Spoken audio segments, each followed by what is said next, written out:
आपका नाम? मेरा नाम जावेद वजीर मसीह है। भाई साहब गैर मुस्लिम, और मैं मज़ाहिब का तालिब इल्म हूँ और आपका बहुत बड़ा फ़ैन हूँ। इसी तरह से मैं डॉक्टर इसरार अहमद साहब का भी फ़ैन हूँ। भाई साहब आप और इन मुसलमान, सबसे बढ़कर भाई साहब मोहम्मद आप सल्लल्लाहु अलैहि मुसलमान, वसल्लम। आप मुसलमान है क्या गैर मुस्लिम है? जी मैं क्रिश्चियन हूँ। जी हाँ जी जी हाँ, पूछ सकते हैं। मैं आखिरी नबी मोहम्मद सल्लल्लाहु अलैहि वसल्लम का भी बहुत बड़ा फ़ैन हूँ और फॉलोअर हूँ।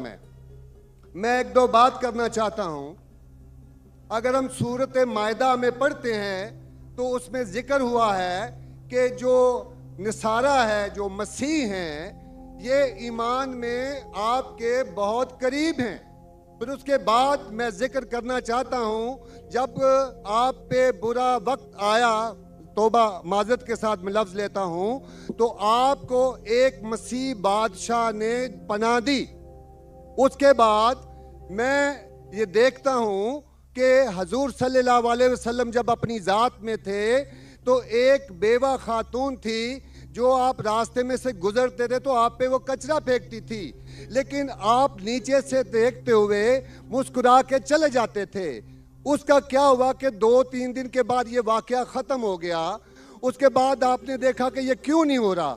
जब आपने देखा कि वो बिस्तरे बीमारी पे पड़ी हुई है और आपने जाकर उनकी तीमारदारी शुरू कर दी और आपने उनको खाना दिया।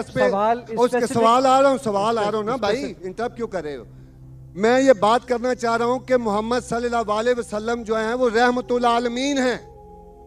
वो जब बेवा ने देखा कि जिन्होंने मुझे भड़काया था वो तो कोई अब उनका पुरसाने हाल नहीं है, लेकिन हजूर सल्लल्लाहु अलैहि वसल्लम नबी कौनो मकान आखिरी नबी जो इस सरवर कायनात रहमतुल आलमीन हैं, वो उनकी तीमारदारी करते हैं। वो आपके इस अमल को देखकर बशर्फ इस्लाम हो गई। आज मैं अपने मुल्क में देखता हूँ कि मुझे मसीह होते हुए यहाँ नफरत की निगाह से देखा जाता है, जबकि उनको रहमतुल आलमीन कहा गया है।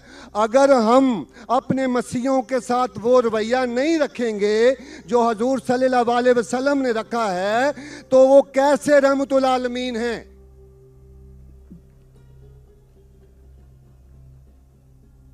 जी बहुत शुक्रिया आपके सवाल का। आखिरी अल्फाज जरा।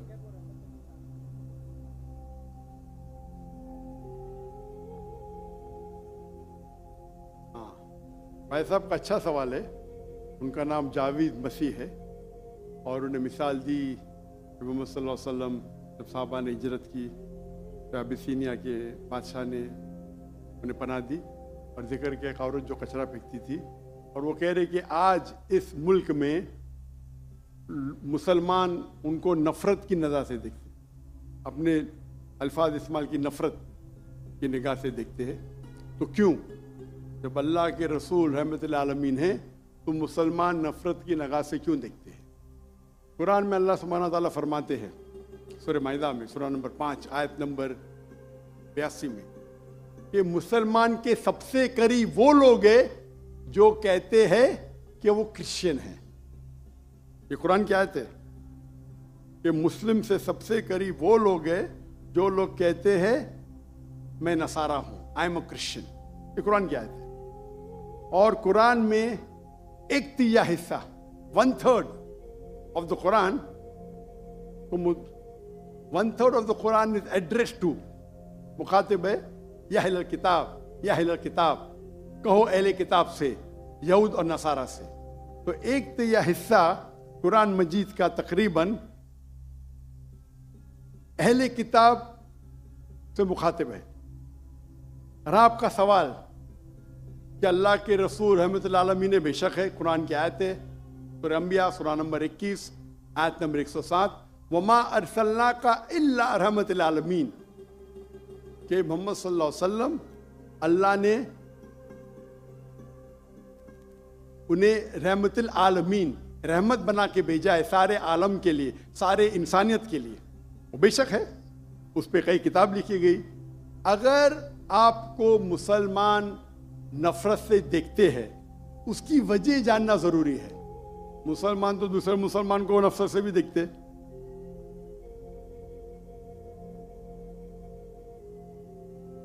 नहीं देखना चाहिए, नहीं देखना चाहिए। अगर वजह एकदम सही है, मैं नहीं जानता हूं क्यों देखते हैं। अगर मैं एक शख्स को देखूंगा जो एक लड़की को छेड़ रहा है तो मुझे भी उससे नफरत आएंगी, चाहे वो मुसलमान हो, चाहे हिंदू हो, चाहे मसीह है। आप समझे ना?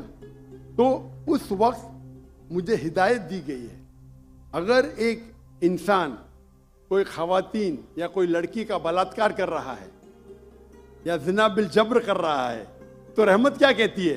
अरे रहमतुल आलमीन, क्या बोलेंगे? सलाम अलैकुम बोलेंगे आप उसको? क्या कहेंगे?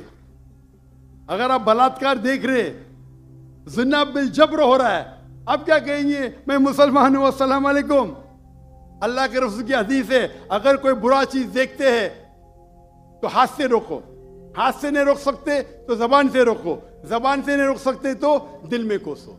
ये मिसाल दे रहा हूं मैं नहीं कहता हूं कि आप बुरे इंसान हैं, मैं नहीं कहता हूं कि आप गलत काम कह रहे, लेकिन अगर कोई मुसलमान, मैं आपको नफरत की नजर से देख रहा हूं, जावेद भाई मैं आपसे मोहब्बत करता हूं,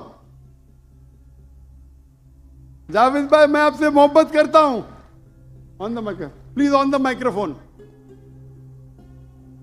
आई लव यू टू। खलास। तो आप ये जनरल स्टेटमेंट देना कि मुसलमान मुझसे नफरत करते हैं, मेरे लिए गाली हो गई ना? नो सर, माजरत, मेरे अकेले साथ नहीं, मेरे तो बहुत अच्छे अच्छे दोस्त हैं, बल्कि बहुत से उलमा मेरे दोस्त हैं।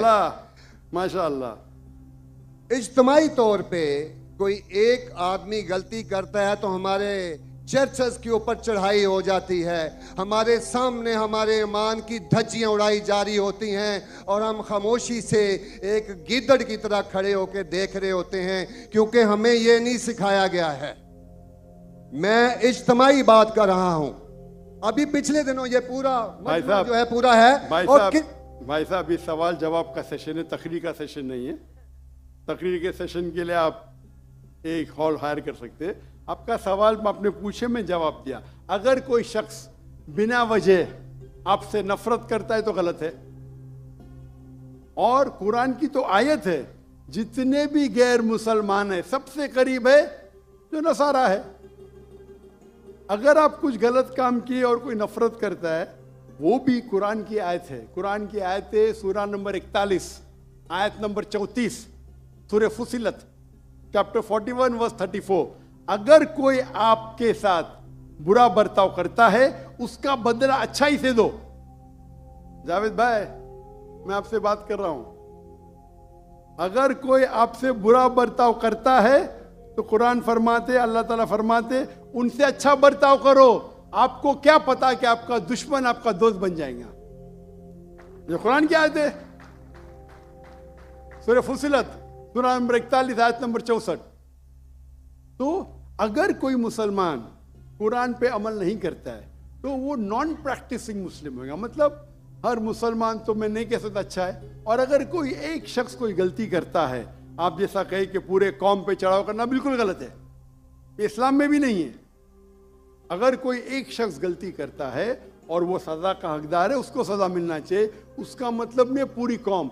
इनफैक्ट अगर आप हिस्ट्री पढ़ेंगे, आप तारीख पढ़ेंगे, आप तारीख में पढ़ो, चाहे वो 6वीं सदी की हो, 7वीं सदी की हो, 8वीं सदी की हो, आप देखेंगे सबसे महफूज अगर कोई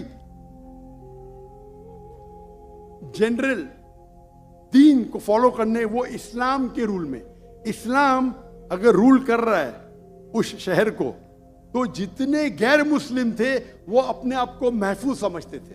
क्यों? इस्लाम में है कि आपको इस्लाम कबूल करने का करो, नहीं करने का नो प्रॉब्लम, एक जजिया दो। ये जजिया कुछ बड़ी अमाउंट नहीं, आपकी इनकम टैक्स से बहुत कम है। जजिया मतलब आप मानते हैं कि ठीक है आपको इस्लाम नहीं कबूल करने का, लेकिन मैं आपके अंदर पनाह चाहता हूं, तो जिजिया टैक्स आप देते, आप कबूल करते, और जब जिजिया टैक्स देते आपको प्रोटेक्शन मिलता है। इस्लाम में कहते हैं दिम्मी। और आप अगर इस्लामिक शरिया रूल के अंदर गैर मुस्लिम हैं तो मुसलमान मुल्क का फर्ज है कि आपको महफूज रखे, आपको कोई छू नहीं सकता है। और अगर जंग होता है तो आपको लड़ने की भी जरूरत नहीं, बाकी सब मुसलमान को लड़ने पड़ेगा। और जिजिया बहुत कम है, इनकम टैक्स का तो स्मॉल परसेंटेज है। इसीलिए अगर आप हिस्ट्री पढ़ेंगे, जब सलाउद्दीन अय्यूबी ने कॉन्स्टेंटिनोपल पे हमला किया, उस वक्त जो क्रिश्चियंस थे, ईसाई मजहब में कई फिरके थे, ऑर्थोडॉक्स, प्रोटेस्टेंट, कैथलिक्स, खुद ईसाई लोग अपने बाकी ईसाई भाइयों से उनका कत्ल करते थे। और जब इन लोग ने कॉन्कर किया कॉन्स्टेंटिनोपल को, तो मुसलमानों पे जुल्म किया। तो जब सलाउद्दीन अय्यूबी ने कॉन्कर किया, तो ईसाई लोग डर गए कि अभी तो हम लोग की मौत आ गई। तो उनने कहा, मैं सलाउद्दीन अय्यूबी हूं, मैं मुसलमान हूं, आप मेरे राज में महफूज है। और इतना हिस्ट्री पढ़ेंगे आप, क्रिश्चियंस, ईसाई चाहते थे कि सलाउद्दीन अय्यूबी रूल करे ताकि वो महफूज हो। तो अब हिस्ट्री पढ़िए। आज मुसलमान को देख के दीन को मत समझिए, कुरान को पढ़िए, हदीस को पढ़िए। और इसमें आप देखेंगे कि कुरान के अंदर किस तरीके से इज्जत दी है गैर मुसलमानों को। दावत दो, कबूल करते अच्छी बात है, नहीं कबूल करती किस पे जोर जबरदस्ती नहीं। अगर कोई इस्लामिक मुल्क में कोई भी चर्च है या टेंपल है, उसे डिस्ट्रॉय करने की इजाजत नहीं, अनलेस वो कोई फितना कर रहा है। ये सब उसूल है। वो फितना कर रहा है तो अलग बात है। तो एक इस्लामिक मुल्क में सबसे ज्यादा महफूज है मुसलमान। और मैं मिसाल देता हूं, मेरी जाम में से आ रहा हूं मलेशिया में हिंदू 6% है, 6.3%, 6.3% है। आप कंपेयर करेंगे बिटवीन इंडिया, जिस तरीके से इंडिया माइनॉरिटी मुसलमानों को ट्रीट करता है, हम 14.3% है according to the Indian government, वहां मलेशिया में 6.2%। लेकिन जिस तरीके से मलेशिया हिंदू लोग को ट्रीट करता है, इतने अच्छे तरीके से, इतने उनको राइट्स दिए, ये एक मिसाल है। मैं पाकिस्तान के बारे में कह नहीं सकता हूं क्योंकि रहता नहीं हूं। मैं नहीं कहता हूं पाकिस्तान अच्छा सुलूक करता है, नहीं अच्छा सुलूक करता हूं, मुझे हक नहीं बोलने का क्योंकि मैं जानता नहीं हूं। लेकिन मलेशिया में जहां रहता हूं मैं जानता हूं, इतने राइट्स है उनके पास, इतने हुकूक दिए गए। तो इस्लाम के अंदर गैर मुसलमान महफूज है। सिर्फ फितना नहीं करना चाहिए, कि कुरान कहते हैं फितना इज वर्स देन मौत, कत्ल से और खराब है। तो अगर आप फॉलो करते जो उस इस्लामिक मुल्क का कानून है, तो गैर मुस्लिम, सिर्फ गैर मुस्लिम होने की वजह से उन्हें कोई भी अटैक नहीं कर सकता है, और करता है तो गलत है। Hope that answers the question. Doctor साहब माशाल्लाह, आपकी गुफ्तगू के दौरान जो पिन ड्रॉप साइलेंस होता है